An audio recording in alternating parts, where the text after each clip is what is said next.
आज कॉन्वोकेशन का था डाउ यूनिवर्सिटी का, कि कोई बड़ा वहाँ पे मौजूद नहीं था। सर क्या तरजीह यहाँ से बड़ों की सर बता दीजिए। जी बिल्कुल, मैंने वहाँ जाना था और मैंने आज से कोई हफ्ता पहले उनको ये कमिटमेंट दी थी गाँव वालों ने, क्योंकि देखें यूनिवर्सिटीज़ के जो पावर्स हैं वो चीफ एग्जीक्यूटिव चीफ मिनिस्टर साहब के पास हैं। तो कई जगहों पे कभी मैं जाता हूँ, अगर मैं अवेलेबल ना हूँ तो वो चले जाते हैं, और अगर वो मसरूफ़ हों तो पिछले दिनों बहुत सारे कन्वर्सेशन में मैं गया हूँ। मुझे नहीं अंदाज़ा कि क्यों नहीं कोई जा सका, इसको देख लेंगे, क्योंकि तरजीहात में हमारी शामिल है और एजुकेशन ही आगे फ्यूचर है पाकिस्तान का, जिस तरह IT है। तो आपने अच्छा पॉइंट रेज किया, इसको ज़रूर चेक करते हैं कि क्या वजह हुई है। सर गैस का इशू हो गया, बहुत शिद्दत इख्तियार कर चुका है गैस का इशू। पीपल्स पार्टी कहती है कि हमें सूबे की गैस कमेटी का इंसाफ देने को तैयार नहीं, अभी भी गैस लोडशेडिंग बढ़ रही है, तो 8 घंटे शेड्यूल जारी किया जाए, क्या बात हो रही है इसकी सर? पिछले दिनों मेरी एक मुलाकात श्री सदरन गैस के जो MD हैं उनसे हुई थी और उन्होंने मुझे यकीन दिलाया था कि वो कुछ फेडरल गवर्नमेंट से बातचीत करके आइंदा 2-3 रोज़ में गवर्नर हाउस आएंगे और मेरे सामने सारी चीज़ें रखेंगे और इंशाअल्लाह ताला पूरी कोशिश करेंगे कि जिस तरह पिछले साल जो मामलात हुए हैं वो इस साल ना हो, और इसको क्लोजली मॉनिटर करेंगे। और आप लोगों की इसमें मुझे बहुत ज़्यादा ताउन चाहिए होगा कि जहाँ जहाँ मसाइल हैं उसको हम मिलकर उठाएं भी और उसका हल भी तलाश करें। गवर्नर साहब ये बताइएगा, जो दौरे हो रहे हैं, जो आपके दौरे हो रहे हैं, क्या समझते हैं कि इससे कराची की जो रोशनियाँ हैं वो दोबारा बहाल होगी और MPM जो पुरानी शक्ल में MPM की जिस तरह कराची के MPM को मैंडेट हुआ करता था, आप समझते हैं कि आपके दौरों से दोबारा से बल्दियात समेत जनरल इलेक्शन में MPM दोबारा उस पोजीशन पर आ सकती?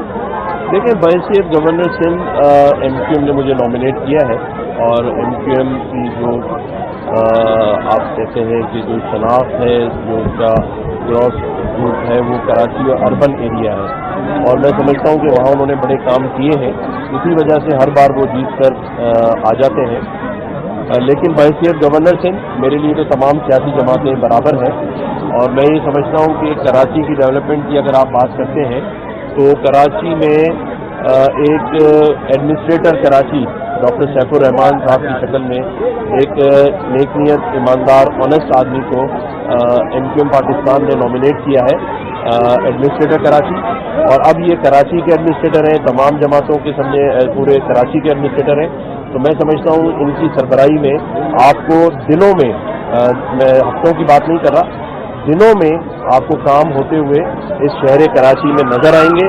और 4 दिन इन्हें हुए, 4 संभाले हुए, मैं समझता हूँ 4 दिन में इन्होंने 4 महीने का काम किया है और इंशाल्लाह इसी तरह ये आगे काम करते रहेंगे। बस आखिरी सवाल है, से टावर तक का जो कॉमन कॉरिडोर बनना था वो वफाकी हुकूमत के ताउन से बना, वो बहुत अरसे से डिले, वो SIDCL के बाद प्रोजेक्ट है लेकिन वो कोर्ट की वजह से रुका हुआ है, उस पर भी हम काम कर रहे हैं और कोर्ट को इंशाल्लाह अगली जब उसकी तारीख होगी उसको बताएंगे हक़ाइक़, और मैं समझता हूँ एक बार कोर्ट से वो चीज़ आ जाती है तो उस पर स्पीड से काम करेंगे इंशाल्लाह।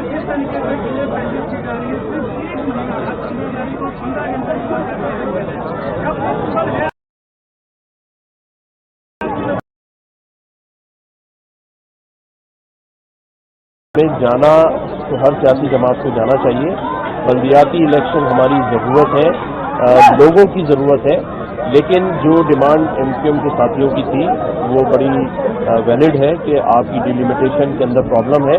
वो इसलिए सुप्रीम कोर्ट ऑफ पाकिस्तान भी गए, वहाँ से एक ऑर्डर आया है जिसमें उन्होंने ये कहा है कि सिंध गवर्नमेंट इसको देखे।